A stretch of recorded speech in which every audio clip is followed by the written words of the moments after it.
एक छोटा सा गांव था। वहां पर हरिलाल नाम का एक युवान रहता था। वो बहुत गरीब परिवार से था।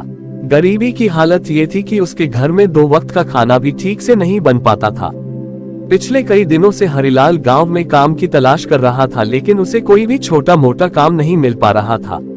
आखिरकार हरिलाल ने तय किया कि ऐसे नहीं चलने वाला, उसे किसी और जगह, किसी और शहर जाकर काम ढूंढना होगा, अपनी किस्मत आजमानी होगी।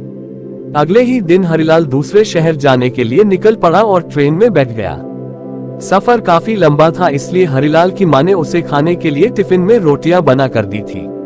सब्जी बनाने के लिए ना घर में कोई सामान था, नहीं जेब में पैसे, इसलिए उन्होंने सिर्फ उसे रोटियां ही दी थी।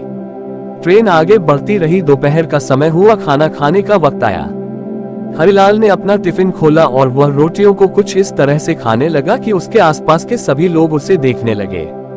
हरिलाल पहले रोटी का एक टुकड़ा तोड़ता, उसे खाली टिफिन में घुमाता और फिर उसे खा लेता। उसे देख रहे कई लोगों में से एक ने हरिलाल से पूछा, अरे भाई, तुम ये क्या कर रहे हो? तुम्हारे पास सिर्फ रोटियां हैं, तो फिर तुम उन्हें खाली डब्बे में क्यों घुमा रहे हो? हरिलाल ने कहा कि हाँ, मेरे टिफिन में सिर्फ रोटियां हैं, लेकिन इस रोटी के टुकड़े को खाली डब्बे में घुमाते वक्त भैया इमेजिन करता हूँ कि इसमें अचार भी है। उसे देख रहे सभी लोग बड़े ध्यान से उसकी बातें सुन रहे थे। उनमें से एक ने उससे पूछा, क्या ऐसा करने से तुम्हें अचार का स्वाद आ रहा है? हरिलाल ने कहा, हाँ, इमेजिनेशन का ये पावर है कि हम जो सोचते हैं उसे अनुभव कर पाते हैं। दूसरे एक व्यक्ति ने बड़े आश्चर्य से उससे एक सवाल किया, भाई, अगर ऐसी ही बात है तो तुमने सिर्फ अचार ही क्यों सोचा? तुम वह सारी सब्जियां भी तो सोच सकते थे जो 5 स्टार में बड़ी महंगी मिलती है। इस तरह से तुम उनका स्वाद भी ले पाते। दोस्तों, छोटी सी ये कहानी सोच, कल्पना या सपनों के बारे में है।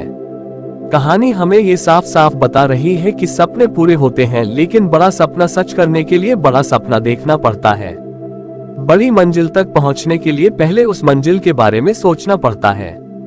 छोटा सा लक्ष्य कभी हमें बड़ा रिजल्ट नहीं दे सकता, इसलिए हमेशा बड़ा सोचो। सपने देखने हैं तो भव्य देखो।